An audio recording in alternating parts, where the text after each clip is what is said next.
Hello, welcome. You're watching India Today. I'm Devina Gupta. Lots lined up in this edition of news, cutting right across to the Congress leader P. Chidambaram, who's talking on the crackdown on IT raids and black money by the intelligence. You withdraw a 1,000 rupee note and a 500 rupee note and introduce a 2,000 rupee note. In fact, it makes life easy for the man who's holding currency.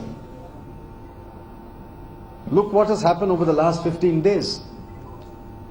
In Tamil Nadu, 34 crore by worth 2,000 rupee note has been seized from a person who was very close to the previous government or the present AIDMK government there. In Delhi, from a lawyer's chambers, 2,000 rupee notes are seized. In the last nearly 33 days, I have got exactly two 2,000 rupee notes. I cannot get a single 2,000 rupee note. But how does 34 crore, 20 crore, 10 crore, everyday stories are printed? Maharashtra, Gujarat, Karnataka, Tamil Nadu, Andhra Pradesh, Orissa, Bengal, Delhi. How do they get the 2,000 rupee notes? Is it going directly from the printing press to them? The printing press sends it to the currency chest. The currency chest sends it to the banks. And the banks are supposed to ration the money and give it to you and me. How does anyone get 34 crore worth of 2,000 rupee notes? This is the biggest scam of the year, and this must be investigated. Yet the government has not said a single word so far of how 2,000 rupee notes have gone into these hands. They are simply saying the income tax department is investigating the matter. This is not a matter of investigation only by the income tax department. This is a criminal act, and this requires a criminal investigation. There should be a comprehensive, special investigating team to investigate how 2,000 rupee notes have found their way to these individuals all over the country.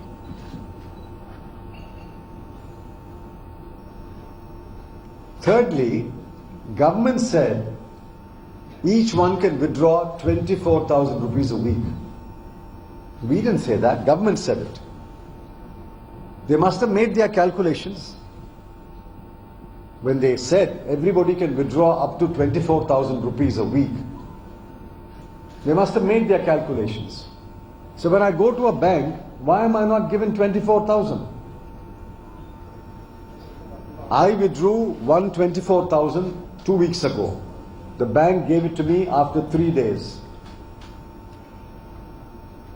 Second week I did not withdraw. The third week I sent the check on Friday. Bank said there's no cash. Saturday, Sunday and Monday were holidays. The check will go back again. Whether they have cash, I don't know. Kotak Mahindra Bank put out a statement saying we have no cash. HSBC said we have no cash. Every bank says there's no cash. So how did the government say you can withdraw 24,000 rupees? What calculation did they do? A complete mismanagement, which is why Dr. Manmohan Singh said monumental mismanagement. You did not do your calculations. People are standing in line to get 2,000 rupees and 3,000 rupees.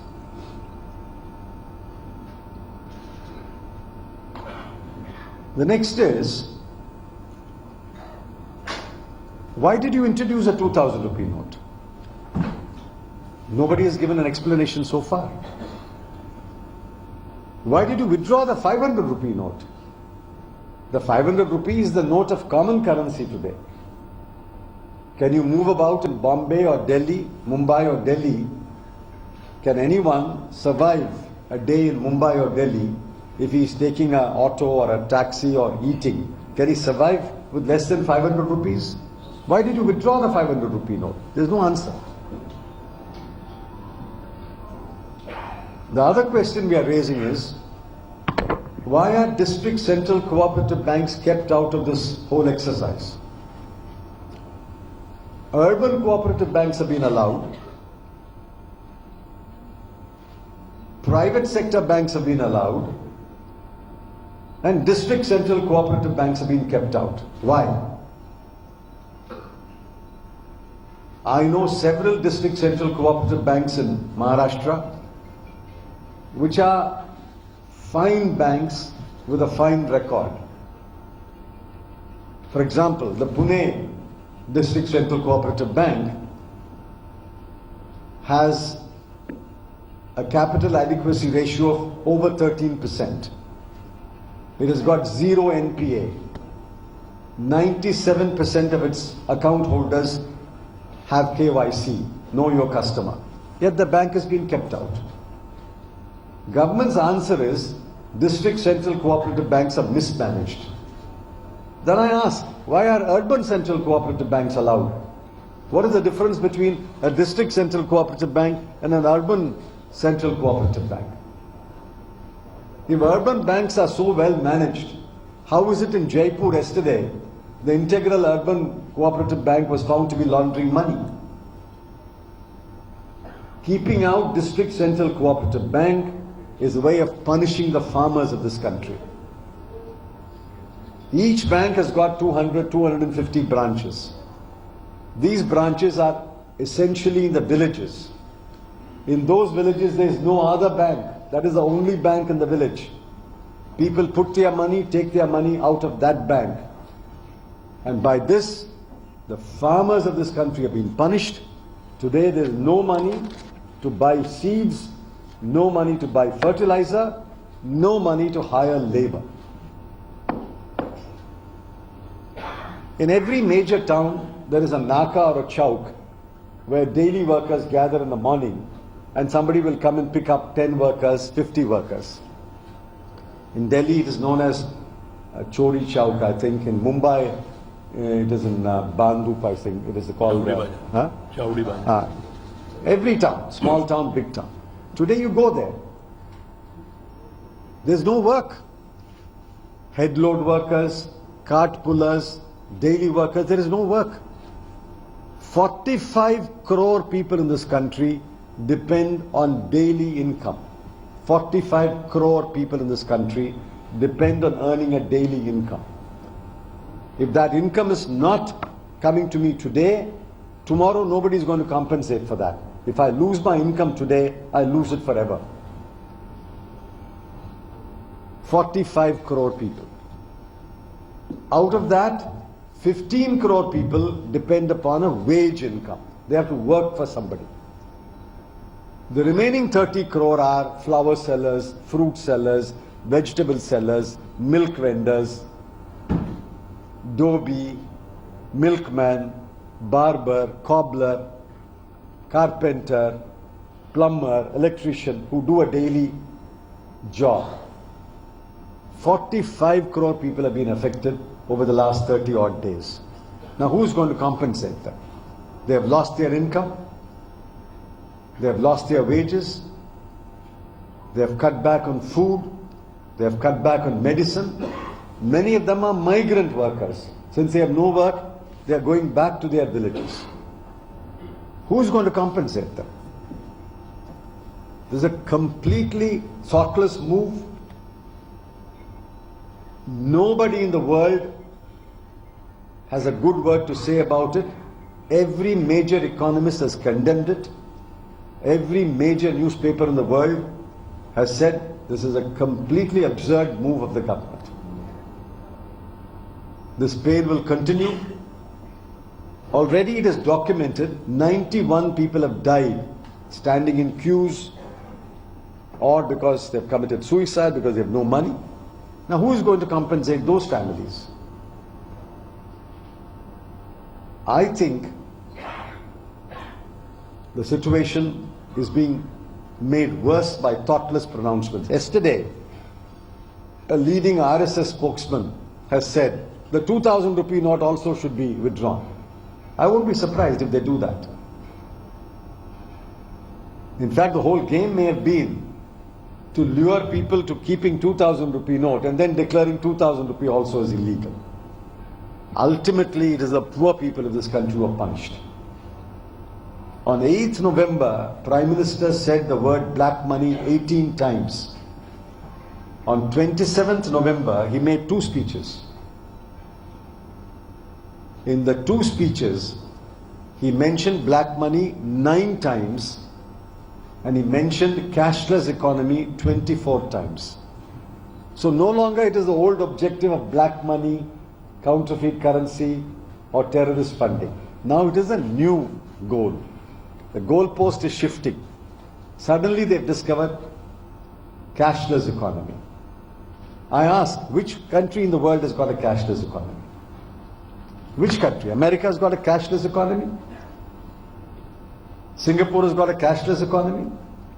World over, small value transactions are always done by cash. If I go and buy popcorn or chole bhatura, I don't pay by card. High value transactions can be done by card.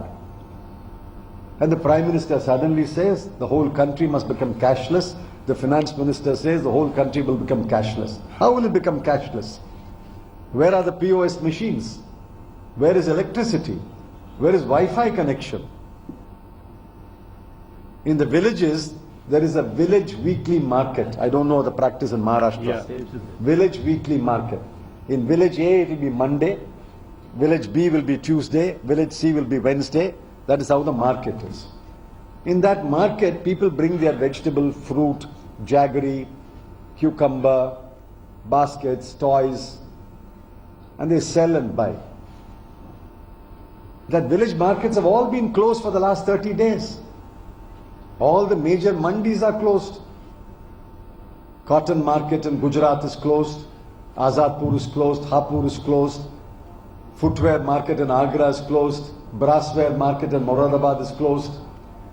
Sports goods is closed. Every major market is closed. And then the government says we will move to a digital economy. How will you move to a digital economy? This is the worst attack on the poor of this country. I ask you, I went to a wedding a few days ago, a wealthy family's wedding. None of the rich people seem to be concerned. There is no concern on their faces. It is the poor who are affected. And ultimately I want to ask, 15,44,000 crore is the value of the notes that have been impounded. Suppose all of this comes back to the banking system. What is this exercise for? Already I'm told 13 lakh crore has come back. In fact, yesterday the RSS spokesperson in a speech said over 13 lakh crore has come back. We still have another 16, 17 days to go. If the entire 15 lakh crore comes back to the banking system, what have you done this for? There is a Hindi proverb. Sorry for my pronunciation. Koda pahad nikli chuhiya. Why have you done this exercise?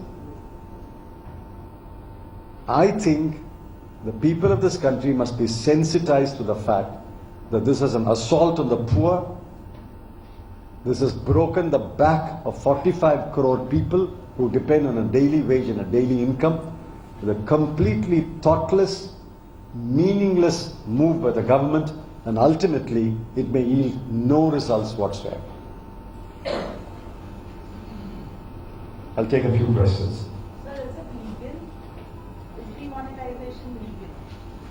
Well, that matter is now pending in the Supreme Court. Cases have been filed to say that this cannot be done except by a law made by Parliament. That question has to be decided by the Supreme Court. Since the matter is pending in the Supreme Court, I do not want to offer any opinion on the legal question. Sir, I believe there is the difference of opinion amongst politicians. The difference of opinion amongst politicians has been that some feel that the way this decision has been implemented is all wrong, while there are others who feel that the entire decision has been wrong. So I believe from what you said, you feel that this entire exercise shouldn't have been undertaken? See, if the objective was to remove black money, to prevent counterfeiting of notes, and to stop terrorist funding, there are ways of going about it. We have no quarrel with these objectives. If you wanted to withdraw high denomination notes, like Europe has withdrawn Euro 500, if you wanted to withdraw the 500 and 1,000 rupee notes, you could have withdrawn it over a period of 1 year or 2 years and said, in this country, in future, 100 rupee note is the highest denomination note. There would have been no problem at all. But your objectives are not being served by this. I asked 3 questions. Has it stopped corruption? You found that Kandla Port Trust engineer and that military engineering service engineer and that chief engineer in Andhra Pradesh are taking bribes in 2,000 rupee notes. Has it stopped black money? All the seizures that are taking place is all in 2,000 rupee notes. You found 2,000 rupee notes and the bodies of the 2 terrorists who were killed in Bandipur. Therefore, this is not the way to stop black money or corruption or terrorist funding. The objectives are not being served by this. The poor people are being punished. So as you said that poor people are facing problems because of this, we all are facing actually. But if you see the local body polls results in Maharashtra, they were clearly in favor of BJP. So is it the failure of the opposition to take this whole issue to the people, or the success of the BJP who convinced them despite taking this illogical decision that this is the right way? Because we have also seen people commenting we are doing it for the country. So what do you have to say on this? I don't think you can draw such conclusions. What is the Maharashtra poll result? Congress got 727. BJP got 870. The difference is about 143. 870 and 727 is of course 1 and 2. I'm not denying that. But that doesn't mean the people have voted in favor of demonetization. Secondly, local body elections are not fought on these issues. This is one among many, many issues. I don't think you can draw any conclusions from local body elections, and I don't think the Congress's performance is anything to be belittled. 870 and 727, I think is a very creditable performance, especially when we know that the ruling party always has an advantage in local body elections. So what do you think will be the long-term economic impact? No, I don't know who's calling, who's asking. Yeah. Sorry. So what do you think will be the long-term economic impact because of it, and why do you think that the urban cooperatives have been banned? This question you must ask them. The Supreme Court has asked the question, why have you discriminated against the District Central Cooperative Bank? They are supposed to come back with an answer. So I really can't answer the second question. The first question, the long-term impact will certainly be negative for the GDP. You already see that in the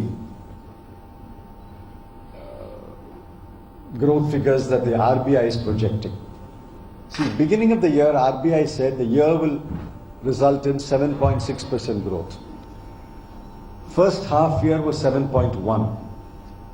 Now the RBI is saying for the whole year it will be 7.1, which means second half will be 7.1. Straight away there is a 0.5% impact by the RBI's assessment.